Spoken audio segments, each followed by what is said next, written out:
네, 선생님들 안녕하세요. 회계사 17세 강입니다.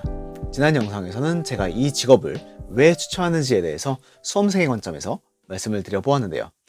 이번 영상에서는 회계사 공부를 시작하기로 결정하시기 전에 알아두셔야 할 내용을 또 수험생의 관점에서 말씀을 드려볼까 합니다. 지금 공부를 하고 있는 수험생 선배들에게 진입에 대해서 물어보면 아마 이런 반응이 돌아올 확률이 높아요. 도망가. 제발 들어오지 마. 굳이 이거 해야겠니? 다른 거 하면 안 되겠어? 이거는 뭐 경쟁자를 제거하고자 하는 그런 이야기가 아닙니다. 1년에 1000명씩 뽑는 시험인데요. 그만큼 그 선배들이 힘들다는 이야기겠죠. 저도 만약에 공부를 하던 시절에 후배가 똑같은 질문을 한다면 비슷한 반응을 보였을 것 같아요.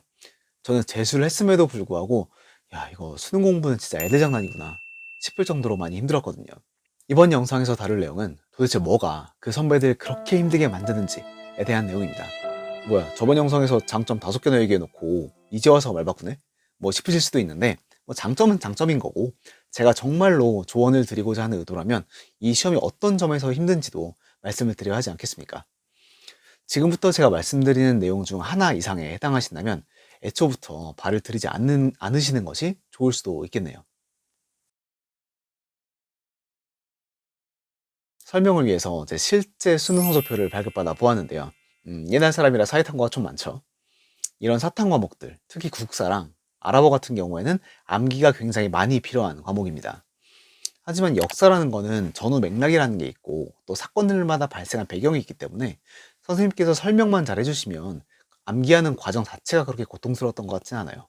그리고 아랍어도 외국어다 보니까 단어 암기가 필요하겠죠. 하지만 여러 가지 문장에서 활용되는 걸 보면서 연습을 하다 보면 또 생각보다 잘 외워집니다. 하지만 이 CPA 시험에는 정말 그냥 외워야 되는 내용이 굉장히 많아요. 왜 그냥 외우냐? 첫 번째는 정말로 이유가 없어서 그렇고, 두 번째는 이해를 위해서는 정말로 많은 시간을 투입해야 하는데 효율성의 측면에서 그 정도 시간을 투입할 만한 실익이 없다는 거죠. 예를 들어 제가 공부할 때는 법인세율이 과세표준 2억까지는 10%, 그리고 200억까지는 20%, 200억 초과분에 대해서는 22%였는데요. 왜 10%, 20%, 22%냐? 법에서 그렇게 정했기 때문입니다.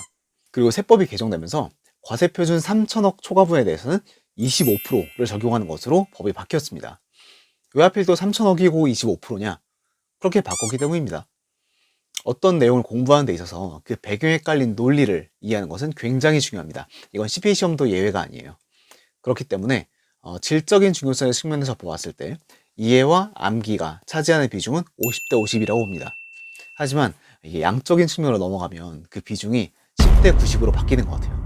그리고 질적인 중요성의 측면에서도 제가 이해에다가 50%의 비중만 부여한 것은 그만큼 CPA 시험 준비에 있어서 암기가 차지하는 중요성이 절대적이라는 것을 강조하기 위함입니다. 그런 와중에 일단 덮어놓고 외워야 하는 내용이 엄청나게 많다는 것이 문제인 거죠. 따라서 나는 이런 공부를 하루 최소 10시간, 주 6일, 14개월 동안 지속적으로 유지해 나갈 자신이 도저히 없다 싶으신 분들은 진입하지 않으시는 것이 좋을 수도 있을 것 같습니다. 이 시험에는 큰 문제가 두 가지가 있는데요. 첫 번째는 공부해야 하는 내용의 절대적인 양이 엄청나게 방대하다는 것이고, 두 번째는 내용의 휘발성, 그러니까 공부한 후에 잊어버리는 정도가 굉장히 심각하다는 겁니다. 공부량에 대한 감을 좀 잡아드리려고 표를 하나 준비했는데요. 보시면 다 합치면 48학점, 그러니까 보통 대학생들이 1년 반 동안 듣는 학점이 되겠죠. 제가 학교에서 수업으로 중급회계 1, 세무회계, 원가회계 정도를 들어보았는데 수업에서 커버되는 내용은 CPA 시험에서 다루는 범위와 난이도의 절반도 채 되지 않더라고요. 그리고 여기에는 정부회계, 상속증여세, 국세기본법, 파지상품 등등은 다 빠져 있습니다. 그래서 러프하게 2.5배를 곱하면 한 120학점 정도가 되겠죠. 그리고 2020년 1차 시험 기준으로 9,054명이 응시해서 2,201명이 합격을 했기 때문에 반드시 25% 내에 들어야 하는 겁니다. 객관적으로 환산을 할 수는 없겠지만 1차 시험 합격을 위해서 공부해야 하는 양은 저희 학교의 졸업 요건인 120학점을 훨씬 상회할 것으로 보입니다. 문제는 남들이 4년 동안 공부하는 양을 100명 중에서 25등 안에 들 수 있도록 1년 2개월 만에 끝내야 한다는 겁니다. 심지어 대부분의 학생들이 1년을 통으로 휴학해 놓고 빡세게 공부를 할 텐데 말이죠. 그리고 휘발성이 강해서 잊어버리는 정도가 굉장히 심각하다는 말씀을 드렸는데요. 처음 공부를 시작하시면 중급회계부터 배우시게 됩니다. 그리고 바로 이어서 원가관리회계를 배우시게 되는데요. 여기까지는 많은 선생님들께서 뭐 별다른 어려움 없이 공부를 해 나가세요. 뭐 별로 안 어렵네. 뭐 초지동차 가능하겠구만. 뭐 이런 생각도 하시는데 3월 초중순쯤 되면 이제 세법이라는 친구를 처음 만나시게 되는데요. 이때부터 중도하차가 본격적으로 발생하기 시작합니다. 제가 1차 시험에서 가장 힘든 과목으로 세법을 꼽는데요. 오전에 들은 수업 내용이 점심을 먹으러 가면서 뇌에서 사라지는 놀라운 경험을 하시게 됩니다. 그리고 그날 아무리 열심히 복습을 해도 한 3, 4개월 지나서 여름에 2회독을 하려고 다시 책을 펴보면 내가 이런 내용을 배운 적이 있다고? 진짜? 싶을 정도로 아무것도 기억이 나지가 않아요. 심지어 그렇게 휘발성이 강한 세법의 양이 중급회계와 원가관리회계 두 과목을 합친 것보다 더 많다는 겁니다. 그렇다고 다른 과목이라고 해서 휘발성이 약하냐? 절대 그렇지 않아요. 뭐 세법에 비해서는 약할 수 있겠죠. 그리고 아무리 휘발성이 덜한 과목이라고 해도 아까 말씀드린 것처럼 과목 수 자체가 워낙에 많기 때문에 쉽게 장기 기억으로 투입되지가 않습니다. 이렇게 강력한 휘발성에도 불구하고 시험에 합격할 수 있는 실력을 만들기 위해서는 엄청나게 시간 투입을 많이 함으로써 여러 번 반복해서 공부하는 것 외에는 답이 없습니다. 그리고 그 과정이 순탄하지만 않겠죠. 이렇게 쉽지 않은 과정을 이겨내고 시험에 응시할 수 있는 실력을 갖추기 위해서는 힘들더라도 책상 앞에서 잘 버티면서 하루하루의 공부량을 달성해 나가는 것이 관건입니다.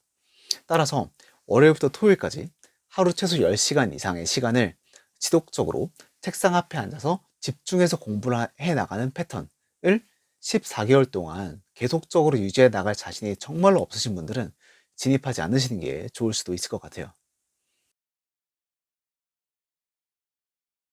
이번 이야기는 적성에 대한 내용인데요. 앞에 두 가지 내용에 비해서는 상대적으로 중요성이 떨어질 것 같습니다. 시험에 합격하신 다음에 회계법인에 입사하시게 되면 회계감사, 조세, 재무자문 세 가지 본부 중 한 곳에 입사하시게 될 텐데요. 본부를 불문하고 회계사들은 적어도 4년차에서 5년차 정도까지는 대부분의 업무 시간을 노트북 앞에 앉아서 엑셀, 워드, PPT 자료를 보거나 만드는 데 사용합니다. 대부분의 업무들이 고객사로부터 제공받은 자료를 읽어본 다음에 그에 대한 자신의 의견을 뒷받침할 수 있는 백데이터를 만들거나 보고서를 쓰는 일들로 구성되어 있어요. 물론 일 자체가 좋지 않다든지 대단히 재미가 없다는 내용은 절대 아닙니다. 다만 업무 특성상 대단히 활동적이라거나 다른 사람과의 커뮤니케이션이 엄청나게 많이 이루어지는 그런 일은 아니라는 거예요. 기본적으로 회계사들의 근무 시간은 상당히 긴 편이기 때문에 긴 시간 동안 이런 정적인 일을 해야 하는 것이 적성에 심각하게 맞지 않는다면 아무래도 좀 힘들 수 있을 것 같아요. 물론 외부의 사람들과 인터뷰를 하거나 또는 미팅하는 자리가 종종 있긴 합니다. 하지만 이걸 같이 일한다고 보긴 좀 어려울 것 같고 회사의 상황이나 어떤 거래 구조에 대해서 이해를 하기 위해 질문을 하거나 내지는 업무 수행 결과를 보고하기 위한 목적의 자리가 대부분인 것 같아요. 안 그래도 야근이 많은 걸로 유명한 직업인데 이런 기본적인 부분에서 맞지 않는다고 하면 업무 만족도가 좀 낮아질 수도 있겠죠. 지금까지 CPA 공부를 시작할지 여부를 결정하실 때 고려하셔야 할 세 가지에 대해서 말씀을 드려보았는데요. 다르게 해석하면 회계사 시험을 준비하시는 데 있어서 각오하셔야 할 세 가지를 말씀드린 것 같기도 합니다. 첫 번째는 무조건적인 대량의 암기를 각오하셔야 한다. 두 번째는 책상 앞에서 오랫동안 집중할 각오를 하셔야 한다. 세 번째는 합격하신 후에 책상 앞에 앉아서 정적인 일을 긴 시간 동안 할 각오를 하셔야 한다. 이렇게 세 가지였습니다. 네 번째 영상은 여기까지고요. 다음 영상에서는 공부 장소별 장단점 분석이라는 내용으로 찾아뵙도록 하겠습니다. 감사합니다.